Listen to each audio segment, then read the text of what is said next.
நான் உங்களை லவ் பண்றேன். அடடா, லவ் கிவ்லாம் தப்புங்க. சீரியஸா லவ் பண்றேன். எதுக்கு சீரியஸா லவ் பண்றீங்க? உங்களை கல்யாணம் பண்ணிக்கணும்னு ஆசைப்படுறேன். அப்போ நியாயமான விஷயம் தான். கொஞ்சம் அப்படி வரீங்களா? சாமி, ஒரு தாலி கொண்டாங்க. எதுக்கு இந்த தாலி? நீங்க லவ் பண்றது கல்யாணம் பண்றதுக்காக சொன்னீங்களே, ரொம்ப டச் பண்ணிட்டீங்க என் ஹார்ட்ட. அதான் முதல்ல கல்யாணம் பண்ணிட்டு அப்புறம் லவ் பண்ணலாம்னு முடிவு பண்ணிட்டேன். கல்யாணம்னா வீட்ல அப்பா அம்மா கிட்ட எல்லாம் கேட்க வேணாமா? லவ் பண்றது மட்டும் அப்பா அம்மா கிட்ட கேட்டா பண்ணீங்க. Good point.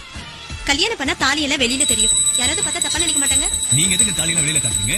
சின்னதம்பி பட்ல வந்து குஷ்பு மாதிரி தாலியை மறைச்சு வச்சுக்கோங்க, இல்ல மறைச்சு ஹேண்ட் பேக்ல வச்சுக்கோங்க. எனக்கு பைத்தியக்காரத்தனமா இருக்கு. ஏய், சும்மா டீ கடையில தம் அடிச்சிருந்தா என்கிட்ட வந்து ஐ லவ் யூ சொல்லிட்டு இவ தாலி பார்த்துன்னு வேறுக்குதோ?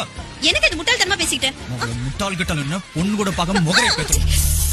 உன்னை லவ் பண்ணதுக்கு அந்த பூசாரியா லவ் பண்ணிக்கலாம். ஆளு பாரு. பண்ண வேண்டியதானே? ஜோடி ஒருத்தர் ரொம்ப நல்லா இருக்கும். நல்ல மணிய தெரியும் எங்களுக்கு.